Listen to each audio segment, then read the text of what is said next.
And please don't forget to introduce yourselves and your organizations. Financial Times. Thank you, sir. Can I ask you about this, this issue of planning for the post-Gaddafi world? Is that just a general commitment that the allies have made, or is this specific planning direction given to the military committee to plan options for a post-Gaddafi Libya? Here I'm speaking about an obligation for the international community and notably the United Nations. We see the United Nations playing the lead role in a post-Gaddafi, a post-conflict scenario. And this is a reason why we send a very clear message. We don't see NATO in the lead role. We will leave it to other international organizations and notably the United Nations. And this is the reason why it is essential that the necessary plans are ready for that situation. BBC. Yes, Secretary General Jonathan Marcus from the BBC. Two points. One, you say you welcome additional contributions to our common efforts. Are there things that you're still short of in terms of moving the operation forward? And secondly, on the planning side, you leave the whole issue of NATO's role fairly open-ended.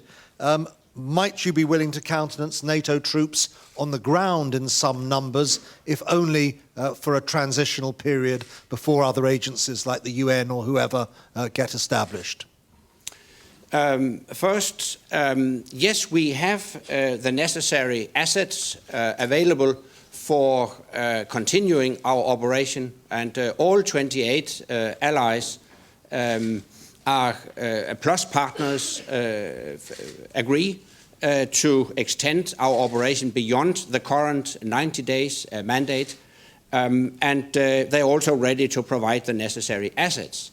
Having said that, I have also encouraged other allies to broaden the support for our operation. That's about sustainability. The broader the support, the stronger the sustainability, but the short answer is yes, we do have the necessary assets available for continuing our operation. And I don't foresee NATO troops on the ground. Al Arabiya. Secretary General, Nuruddin Fridi from Al Arabiya News Channel.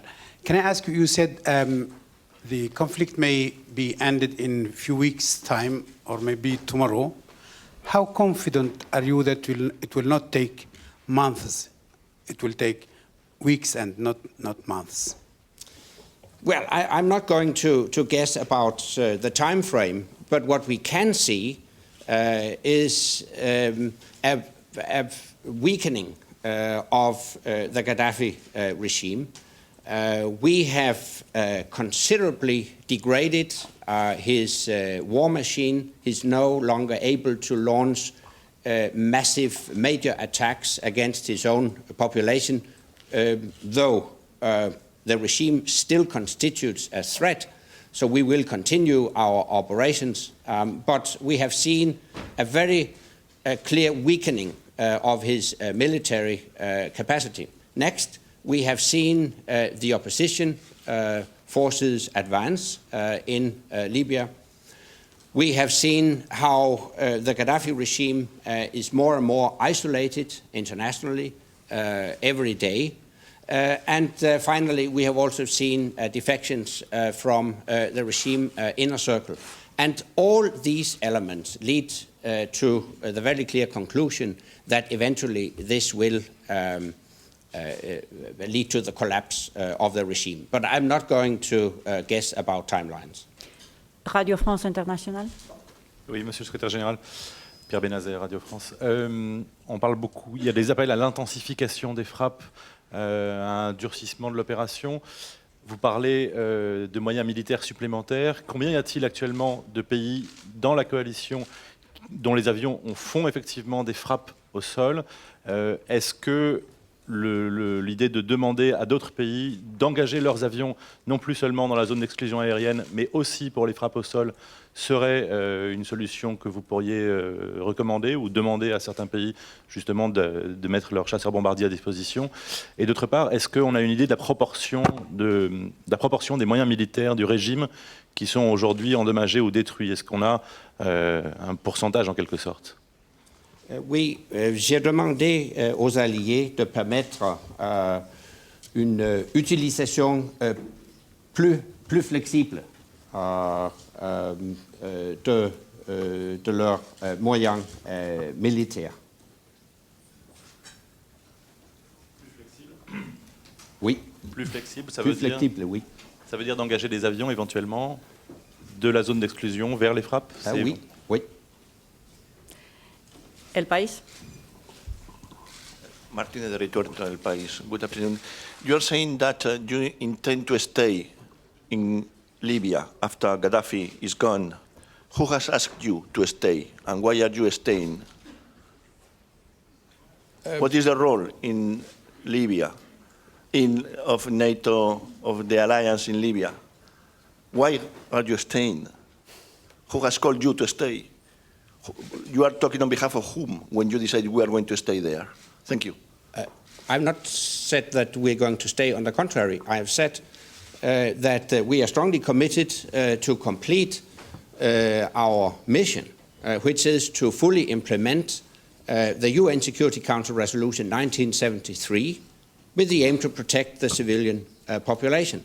We have clearly defined 3 military objectives. Firstly, a complete end to all attacks against civilians in Libya. Secondly, withdrawal of Gaddafi military forces and paramilitary forces to their bases and barracks. And thirdly, immediate and unhindered humanitarian access to people in need in Libya. These are our military objectives, and we will continue our operation until they are met. But actually, I have stressed that I do not foresee a leading NATO role in a post-Gaddafi or post-conflict scenario. On the contrary, we think other international organizations, and notably the United Nations, should be in the lead. James. Yes. Yes, Brooks Signer, Jane's Defense. Secretary General, it's very difficult to dislodge an enemy with air power only, with no troops on the ground. And in every Western-led conflict of the last 30 years, the arrival of attack helicopters has led to mission creep and extended conflicts. So just because you've degraded his military and seen some desertions, could you tell us why this operation should be an exception to the rule? Thank you. Yeah, well, we operate on the basis of a United Nations mandate. And the United Nations Resolution 1973 is very clear. It requests the enforcement of a no-fly zone, the enforcement of an arms embargo, and the protection of civilians, taking all necessary means. This resolution also excludes the use of troops on the ground. So we operate on the basis of that mandate, and we have actually been quite successful.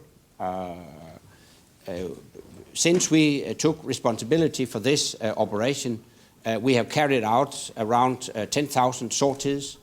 We have damaged or destroyed 1,800 legitimate military targets. We have, as I said, considerably degraded Gaddafi's war machine. So I think the operation, based on this UN mandate, has been very successful so far. Front row. The exception to the rule? I don't think we have time for follow-ups. Yeah, but you're welcome to follow up this one. My question essentially was the exception to the rule of history of the last 30 years, that conflicts where helicopters come in, mission creep starts. Why should this operation be the exception to that rule? I can assure you that we have no intentions to put troops on the ground.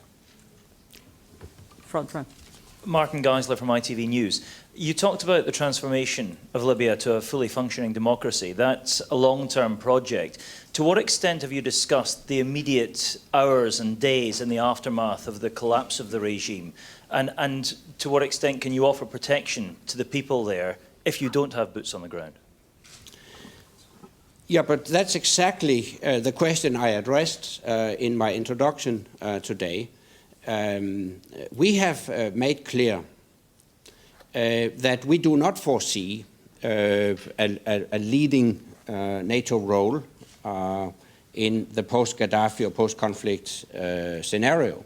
On the contrary, we would expect the United Nations to take the lead. And this is a reason why it is of utmost importance that the international community, and notably, of course, the United Nations, have all plans ready for that situation. So I think that's the essence of my message, that we will continue to implement fully the UN mandate as it stands. But once our mission is completed, we do not foresee a leading NATO role. If called upon, we can assist others, provided there is a demonstrable need for our help, provided there is a sound legal basis, provided there is regional support for our assistance. So the very clear message from this meeting is we continue our operation according to the current mandate, but once our mission is completed, others must take over, notably the United Nations. So please make sure that all appropriate and necessary plans for that situation are in place. And it's really a relevant question you ask, because we know from experience that it may take some time from a UN Security Council resolution is adopted until UN troops can be deployed. So this is the reason why we have to take that challenge very seriously already now. So this is a very clear message from this meeting. We have time for 2 more questions. Europa Press. Thank you, Secretary General Ana Pisonero. Yesterday, the regime denounced that there were 31 people killed in about 60 NATO bombardments, mainly in the Tripoli area. Yesterday, Aisha Gaddafi has presented here in Belgian courts some form of judicial complaints against NATO, concretely because of the operations from the 30th of April, when they say that a son of Gaddafi and several of his grandchildren were killed. And some weeks ago, the regime has also given, I think, some shift like over 700 civilians killed and 4,000 wounded in NATO operations in Libya. So I don't know how you can make a bit of a comment against these very heavy allegations against NATO, and concretely on the Aisha Gaddafi's initiative. Thank you. Yeah. First of all, let me stress that I have no information whatsoever that could confirm that these alleged incidents are caused by NATO and partner actions. We have seen a lot of propaganda from the Gaddafi regime, and I can assure you that our military commanders are very much focused on avoiding civilian casualties. We are actually very, very careful in the way we conduct this operation, because we are mandated to protect the civilian population, and we take that task very seriously. One last question then. Thank you. Baiyu from Xinhua News Agency. If the anti-government forces take the office, and do you think they will bring the peace to Libya? Yes, indeed.